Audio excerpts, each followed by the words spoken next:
కథ climax కొచ్చింది. Polling కి count down start అయింది. ఏపీ రాజకీయం ఎవరికీ అర్థం కావడం లేదు. ప్రజల మనసులో ఏముందో అసలు బయటపడడం లేదు. వైసీపీ టీడీపీ కూటమి నెక్ టు నెక్ ఫైట్ నడుస్తోంది. అసలు ఎవరు అధికారంలోకి వస్తారనే విషయం చెప్పడం కష్టంగా మారింది. ఫైనల్ ఫైట్ గా పోల్ మేనేజ్మెంట్ పైనే అందరి ఫోకస్ ఉంది. బూత్ లెవెల్లో చక్రం తిప్పేవారే గెలిపోటముల్ని నిర్ణయించనున్నారు. ఇప్పటికీ రాష్ట్ర వ్యాప్తంగా మందు ముక్కకు ఫుల్ గిరాకీ పెరిగింది. మరి ఓటర్లు ఎవరి వైపు మొగ్గు చూపుతారనేది ఇప్పుడు చెప్పలేమంటున్నారు పొలిటికల్ ఎక్స్పర్ట్స్.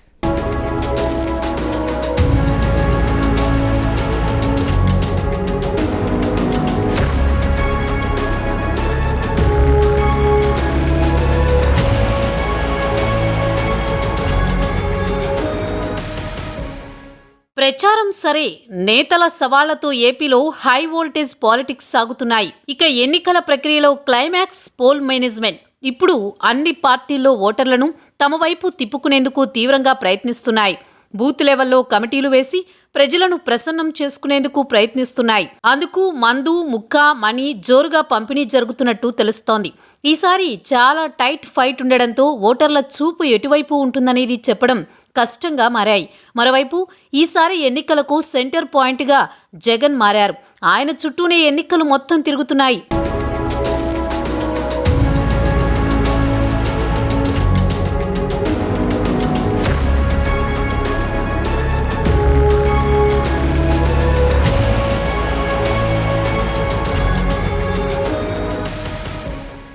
ఎన్నికల యుద్ధంలో poll management key role play చేస్తుంది. అది విఫలమైతే ఫలితాలు కూడా తారుమారయ్యే అవకాశం ఉంటుంది.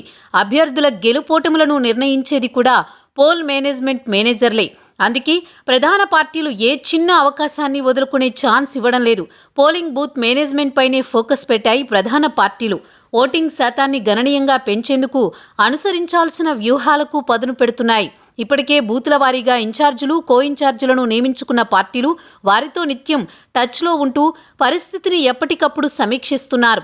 గ్రౌండ్లోని పరిస్థితులపై ఎప్పటికప్పుడు ఆరా తీస్తున్నాయి. పాత కొత్త ఓటర్లు అనే తేడా లేకుండా ఓటర్లంతా ఖచ్చితంగా ఓటేసేలా చూసేందుకు పార్టీలు దిశానిర్దేశం చేస్తున్నాయి. దూర ప్రాంతాల వారితో ఫోన్లో మాట్లాడి వారికి అయ్యే రవాణా ఖర్చులను భరించేందుకు వెనుకాడడం లేదు. ఎలాగైనా సరే వారిని సొంతూరుకు రప్పించి ఓటు వేసే విధంగా ప్రోత్సహిస్తున్నారు.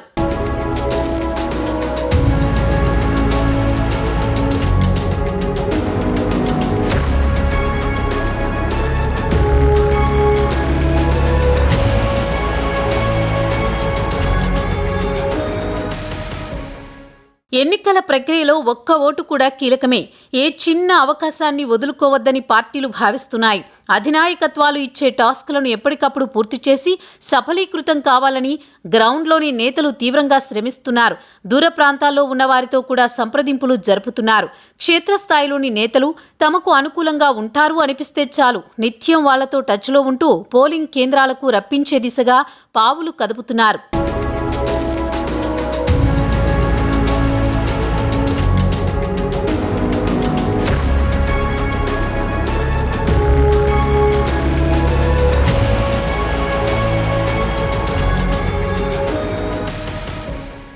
ఎంత గొప్పగా ప్రచారాలు చేసినా ప్రజలను తృప్తిపరిచేది, ప్రతి ఓటరుకు చేరుకునేది పోల్ మేనేజ్మెంట్. ఈసారి ఎన్నికలకు టీడీపీ కూటమి వైసీపీ పక్కా వ్యూహంతో ముందుకు వెళ్లాయి. ఈసారి ఎన్నికల్లో పక్కాగా పోల్ మేనేజ్మెంట్ చేసిన వారే విజేతగా నిలుస్తారని చెబుతున్నారు ఎక్స్పర్ట్స్. ఇప్పటికే కొన్ని ప్రాంతాల్లో వైసీపీ టీడీపీ కూటమి నేతలు కార్యకర్తల మధ్య ఘర్షణలు జరుగుతూనే ఉన్నాయి. ఫ్రీగా మందు ముక్కతో పాటు అనేక తాయిలాలు అందజేస్తున్నట్టు సమాచారం. మరికొన్ని ఏరియాల్లో ఆకతాయిలను రంగంలోకి దించి బెదిరింపులకు పాల్పడుతున్నట్టు తెలుస్తోంది. ఇన్ని చేసినా వారికే ఓటు వేస్తారని నమ్మకం లేదు. ప్రజలు ఎవరిని గెలిపించాలనుకుంటే వాళ్లకే ఓటు వేస్తారు. అంతేకాని సోషల్ మీడియా అసత్య ప్రచారంలో ఎన్ని చేసినా నమ్మే పరిస్థితిలో ఉండరు. జనాలు అంత అమాయకులు కాదు. అవసరమైతే నెత్తిన పెట్టుకుంటారు, లేదంటే పాతాళానికి తొక్కేస్తారు. ఇది పాలిటిక్స్లో జరుగుతున్న తంతు.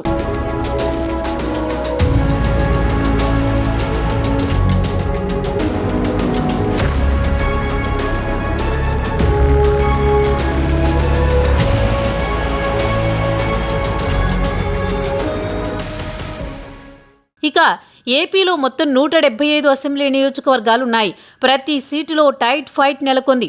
ఒక్క ఓటు అటు నుంచి ఇటు చేజారినా భారీ మూల్యం చెల్లించుకోవాల్సిందే. ఈసారి ఎలక్షన్స్లో నువ్వా నేనా అన్నట్టు కనిపిస్తోంది సిచ్యువేషన్. ఇక అభ్యర్థులైతే కోట్లు కుమ్మరిస్తున్నారు. ఈసారి ఎన్నికల్లో ఈవీఎంలో పడే ఓటే అత్యంత కీలకం. అంటే ఓటుని ఏ పార్టీ జాగ్రత్తగా తమ వైపు వేయించుకుంటుందో విషయంపై పోల్ మేనేజ్మెంట్ పైనే ఆధారపడి ఉంటుంది.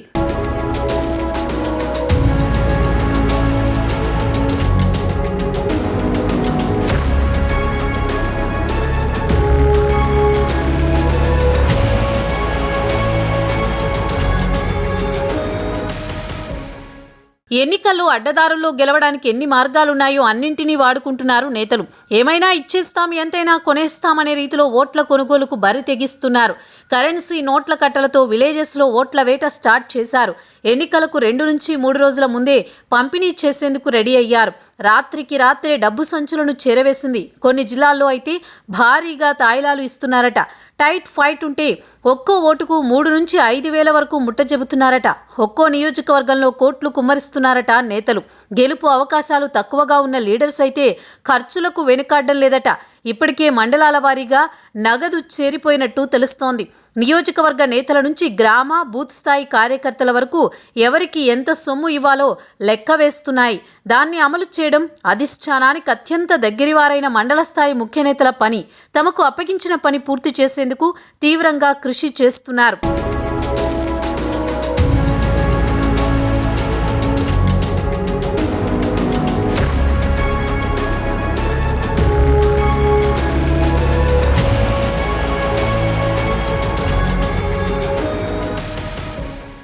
పార్టీ అధినేతకు ఎంతో నమ్మకంగా ఉన్నవారిని ఈ పని కోసం రంగంలోకి దించారు. వీరిలో కొందరు ఎంపీ, ఎమ్మెల్సీ, ఎమ్మెల్యే స్థాయి నేతలు ఉండగా మరికొందరు మాజీలు ఉన్నారు. డబ్బులు పంపిణీ చేయడంతో పాటు అభ్యర్థిని సమన్వయం చేసుకుంటూ ఇతర పార్టీల నాయకులతో బేరాలు సాగిస్తున్నారు. ఒక్క మాటలో చెప్పాలంటే అక్కడ పనిచేసే అధికారుల్ని ఆదేశించి తమకు కావలసిన వ్యవహారాలన్నీ చక్కబెట్టుకుంటున్నారు. ఒక్కో నాయకుడి ఆధీనంలో మండలానికి 10 కోట్ల నుంచి 15 కోట్ల రూపాయల వరకు అందుబాటులో ఉంచినట్లు చెబుతున్నారు. ఎలక్షన్లు అంటే విశేషంగా రాజకీయ పార్టీలు దేశాన్ని బాగా పరిపాలిస్తాం, రాష్ట్రాన్ని బాగా పరిపాలిస్తాం అనే విషయం కాదు. ఇప్పుడు ఎలా మారిపోయిందంటే రాజకీయం కోసం ఎలక్షన్ రాజకీయం కోసం ఆ పరిస్థితి వచ్చింది. ఎలక్షన్లు వచ్చేది ఏంటంటే గెలిస్తే అధికారం వస్తుంది, రాష్ట్రం అంతా మన చేతికి వచ్చేస్తుంది, లేకపోతే దేశం అంతా చేతికి వస్తుంది, డబ్బులు చేసుకోవచ్చు, అధికారం ఉంటుంది, పోలీస్ మన చేతిలో ఉంటారు, ఇష్టారాజ్యంగా మనం అన్ని విధాలుగా చూసుకోవచ్చు, కుటుంబ సభ్యులందరికీ మంచి మంచి పదవులు ఇచ్చి వాళ్ళ జీవన ప్రయాణం అంతా చేయొచ్చు అని రాజకీయం అయిపోయింది. అది ప్రజలు కూడా దాని గురించి మనం చేసేదేం లేదు. ఒక్కో రాష్ట్రానికి 2 పార్టీలు 3 పార్టీలు ఉంటాయి. ఎల్లకాలం వాళ్ళే, ఆ కుటుంబ సభ్యులే, ఆ మొహాలే, వాళ్ళే, ఆ కులాలే వస్తారని అందరికి తెలిసిన రహస్యం. ఇప్పుడు ఆంధ్రప్రదేశ్లో 175 మంది, తెలంగాణలో 119 ఎమ్మెల్యేలు. మీరు చూస్తే దాంట్లో దాదాపు 50% 60% జనం వాళ్ళ కుటుంబ సభ్యులే అవుతా వచ్చారు ఎమ్మెల్యేలు. అందువల్ల ఇది ప్రజలకి సంబంధం లేని విషయం అయిపోయింది. మీరు మాకు ఓటేసినా ఇష్టం లేకపోయినా ఇంకోటికి వేస్తే వాడు కూడా అలాంటి వాడే. అందువల్ల ప్రజలు చూసేది ఏంటంటే ఇది ఏమన్నా మనకి ఉపయోగపడుతుందా? ఎలక్షను ఏదో డబ్బులు ఇస్తున్నారు, వాళ్ళు సంపాదించుకుంటున్నారు, కరప్ట్ ఫెలోస్ డబ్బే కదా మనం తింటున్నాం తీసుకుని వాళ్ళకే ఓటేస్తున్నారు.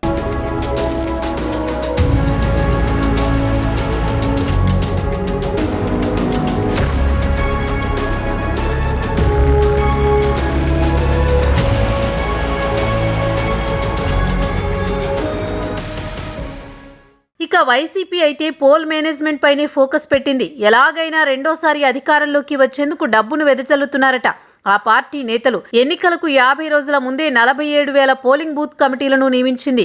ప్రతి వార్డులోనూ ప్రత్యేకంగా పార్టీ కన్వీనర్లను నియమించింది. ప్రతి పోలింగ్ బూత్ స్థాయిలో 15 మందితో కమిటీలు ఏర్పాటు చేసింది. బూత్ కమిటీలు ఎన్నికల నిర్వహణకు సంబంధించి వైసీపీ రోడ్ మ్యాప్ ఖరారు చేసింది. జిల్లా కేంద్రాల నుంచి ప్రతి పోలింగ్ బూత్ స్థాయి వరకు ఎన్నికల పరిస్థితులు, పోలింగ్ రోజు జరిగే పరిణామాలు, రాష్ట్ర నియోజకవర్గ స్థాయి పరిస్థితులపై ఎప్పటికప్పుడు సమాచారం సేకరిస్తూ అవసరమైన మార్గనిర్దేశం చేసేందుకు రాష్ట్ర స్థాయిలో పార్టీ సీనియర్లతో వార్ రూమ్ సిద్ధం చేసింది. కొన్ని జిల్లాల్లో అయితే పోల్ మేనేజ్మెంట్ పేరుతో బెదిరింపులకు గురి చేస్తున్నారట. అందుకే కొన్ని చోట్ల ఘర్షణలు చోటు చేసుకుంటున్నాయి.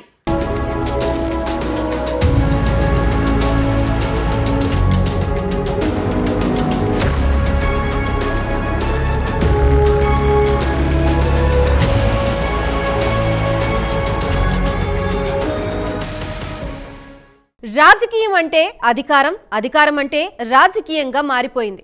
పవర్లోకి వస్తే అన్నీ వస్తాయనే భ్రమలో ఉన్నారు నేతలు. అందుకే కోట్లు కుమ్మరిచ్చి మరీ పోటీలో దిగుతున్నారు. అలాంటి వారికే అధినేతలు టికెట్స్ కేటాయిస్తున్నారు.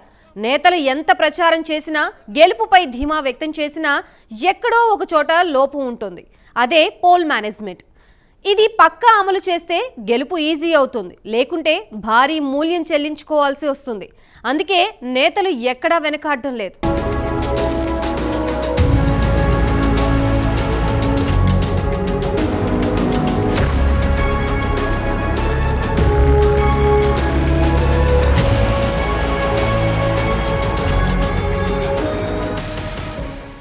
టీడీపీ కూటమి, వైసీపీ ప్రచారంలో దూకుడుగా వ్యవహరిస్తున్నారు. ఎన్నికల టైం దగ్గర పడడంతో హోరాహోరీగా నేతలు హామీలు ఇచ్చారు. ఓటర్లను ఆకట్టుకునేందుకు అనేక వరాలు కురిపించారు. ఇవే కాదు, బూత్ స్థాయిలో కమిటీలు వేసి మరీ ఓటర్లను ఆకట్టుకునే ప్రయత్నం చేస్తున్నారు. టీడీపీ, వైసీపీకి గ్రౌండ్ లెవెల్లో మంచి పట్టుంది.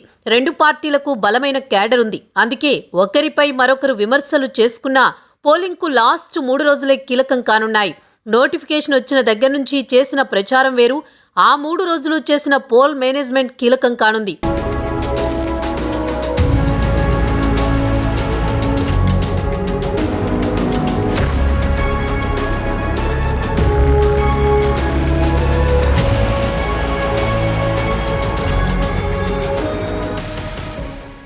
ఇక మందు అయితే ఏరులై పారుతోంది. మద్యంకు మస్తు గిరాకీ పెరిగింది. కేసుల కొద్దీ బీరులు రికార్డు స్థాయిలో విక్రయాలు జరుగుతున్నాయి. దొంగచాటుగా పక్క రాష్ట్రాల నుంచి తెప్పించుకుంటున్నారు. ఇక మందుబాబులైతే పండుగ చేసుకుంటున్నారు. విలేజ్లలో అయితే ఎన్నికల సందడి కనిపిస్తోంది. బూత్ కమిటీల బాధ్యతలు నిర్వహిస్తున్న కొందరు లీడర్స్ ఓటర్లను ప్రలోభాలకు గురిచేస్తున్నారనే ఆరోపణలతో ఆయా పార్టీలకు చెందిన నేతలు కోట్లాటకు దిగుతున్నారు.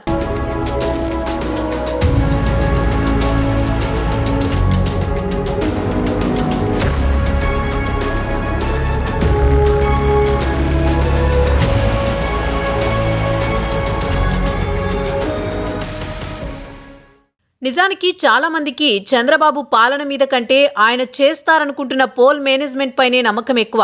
ఏపీలో వైసీపీ కూడా బాబు పోల్ మేనేజ్మెంట్ పట్లే కాస్త భయం ఉంది. కూటమి నేతలు పోల్ మేనేజ్మెంట్ ద్వారా ఫలితాలను తారుమారు చేస్తారేమో అన్న ఆందోళన వైసీపీలో టెన్షన్ పెడుతోందట.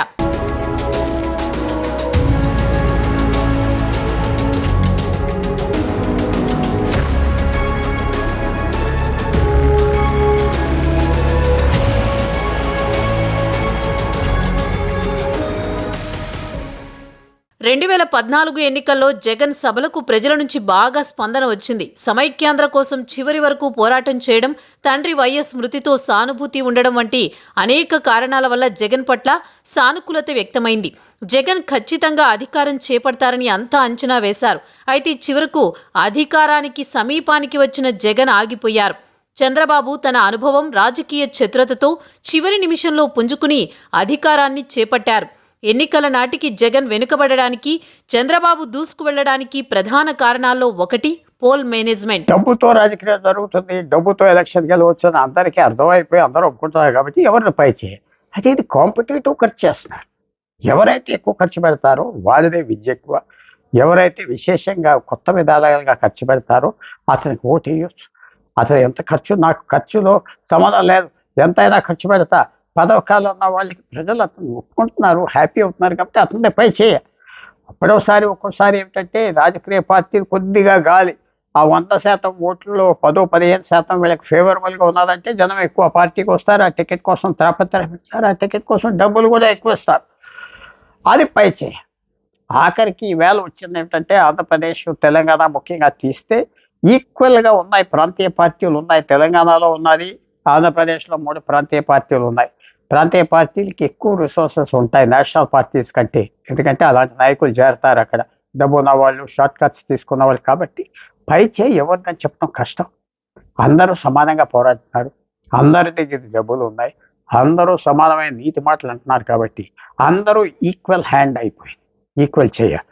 అయినా ఉన్న ప్రజలకి మరీ గవర్నమెంట్ కరప్ట్గా ఉన్నది, గవర్నమెంట్ మళ్ళీ బెదిరిస్తుంది, లేకపోతే గవర్నమెంట్ మంచిది కాదు అనుకుంటే ఆ పార్టీ ఓడిపోయే అవకాశం ఉన్నది. కానీ డబ్బు విషయంలో అందరూ ఈక్వల్ హ్యాండ్ కాబట్టి మనకి చాయిస్ అనేది లేదు.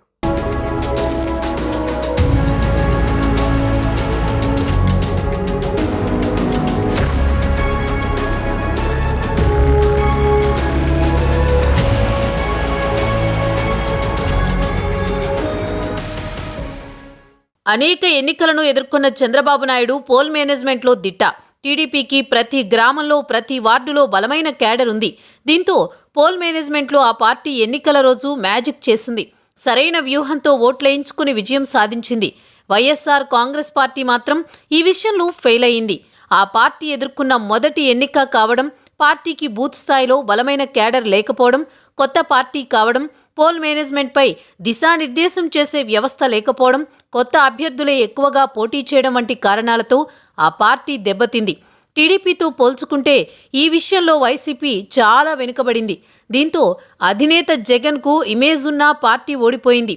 చాలా నియోజకవర్గాల్లో ఆ పార్టీ స్వల్ప ఓట్ల తేడాతో ఓడిపోయింది. 2014కి 2024కి మధ్య చాలా డిఫరెన్స్ ఉంది. పోల్ మేనేజ్మెంట్ విషయంలో వైసీపీ బాగా పుంజుకుంది. 5 ఏళ్లు అధికారంలో ఉండడంతో బలమైన క్యాడర్ను తయారు చేసుకుంది. బూత్ లెవెల్లో కమిటీ వేసుకుంది. ఎలక్షన్లో ప్రజల్ని, ఓటర్లను ఆకర్షించడానికి తమ పార్టీల యొక్క పెద్ద నాయకులతోటి మాస్ మీటింగులు జరిపారు. కానీ ఇప్పుడు రానున్న 3-4 రోజుల్లో పోల్ మేనేజ్మెంట్ చాలా ప్రాముఖ్యత వహిస్తుంది. దాంట్లో పాజిటివ్ ఆస్పెక్ట్స్ ఉన్నాయి, నెగిటివ్ ఆస్పెక్ట్స్ ఉన్నాయి. పాజిటివ్ ఆస్పెక్ట్స్ ఏమిటంటే తమ ఓటర్లు ఎక్కువ మంది ఓటు చేసే విధంగా పర్సంటేజ్ ఆఫ్ ఓటింగ్ని పెంచడం, తర్వాత తమ ఓటర్లు ఎక్కడున్నా అవి వెహికల్స్ పెట్టి చేరవేయడం, తర్వాత తమ ఓటర్స్లో ఇంకా మూవ్మెంట్ తీసుకొచ్చి మోటివేషన్ చేసి ఓటు చేయించుకోవటం, ఇటువంటివన్నీ కూడా పాజిటివ్ ఆస్పెక్ట్లో ప్రయత్నం చేస్తూ ఉంటారు. ఆ తర్వాత రేపనగా మనం సాధారణంగా చూస్తున్నాం, డబ్బులు పంచడం, తర్వాత మందు పంచడం, ఇటువంటి వాటి ద్వారా కుల నాయకుల్ని రంగంలో దించడం, ఇటువంటి వాటి ద్వారా ఓటింగ్ శాతాన్ని పెంచుకోవడానికి ప్రయత్నం చేస్తారు. ఇంకా కొంత దూరం పోతే ఇప్పుడు తగ్గిందనుకోండి, దొంగ ఓట్లకు కూడా గతంలో అయితే ప్రయత్నాలు జరిగాయి, ఇప్పుడు అవి తగ్గిపోయాయి. తర్వాత రిగ్గింగ్ కోసం ప్రయత్నం చేసేవాళ్ళు, అది కూడా తగ్గిపోయినాయి ఇప్పుడు. కాబట్టి ఏదేమైనా ఇప్పుడు తమ యంత్రాంగాన్ని, ప్రభుత్వాలకు ఉన్నటువంటి యంత్రాంగాన్ని, రాజకీయ పార్టీలకు ఉన్నటువంటి యంత్రాంగాన్ని సమీకరించుకొని తమ ఓటర్లు ఎక్కువ మంది పోల్ చేసే విధంగా, ఎక్కువ మంది ఓటు చేసే విధంగా ప్రయత్నం చేస్తూ ఉంటారు. అయితే వాళ్ళ కమర్షియల్ చేసిన పాలిటిక్స్ అయిన తర్వాత ఏ క్యాండిడేట్ అయినా ఎంతో కొంత తేడాతోటి డబ్బులు పంచకపోతే ఓడిపోతాం అన్నటువంటి భయంతో ఆఖరిలో డబ్బులు పంచుతున్నారు.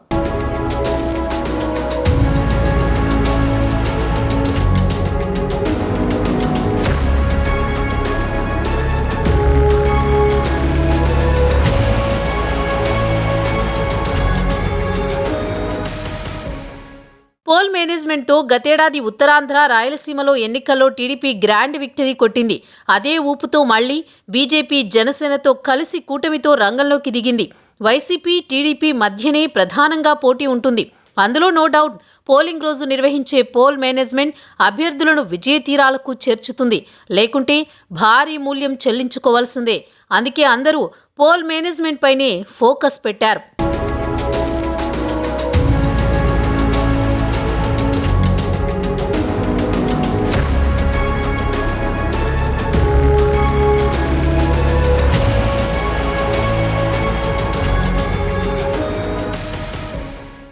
ఏపీలో నోట్ల కట్టలకి టైం వచ్చింది. పోల్ మేనేజ్మెంట్ అయితే పీక్ స్టేజ్కి చేరింది. అభ్యర్థుల గెలుపు కోసం ఆయా పార్టీల లీడర్స్ తీవ్రంగా ప్రయత్నిస్తున్నారు. రెండోసారి జగన్ అధికారంలోకి వచ్చేందుకు తీవ్రంగా కృషి చేస్తున్నారు. అటు టీడీపీ కూటమి కూడా ఎన్నికల్లో గెలిచి తీరాలనే పోరాటం చేస్తోంది. శనివారంతో ప్రచారం ముగుస్తోంది. ఇక పోలింగ్ కి మిగిలిన 2 రోజులే కీలకం కానున్నాయి. ఎవరైతే పోల్ మేనేజ్మెంట్ పక్కాగా అమలు చేస్తారో వారే ఏపీలో విజేత అవుతారంటున్నారు ఎక్స్పర్ట్స్.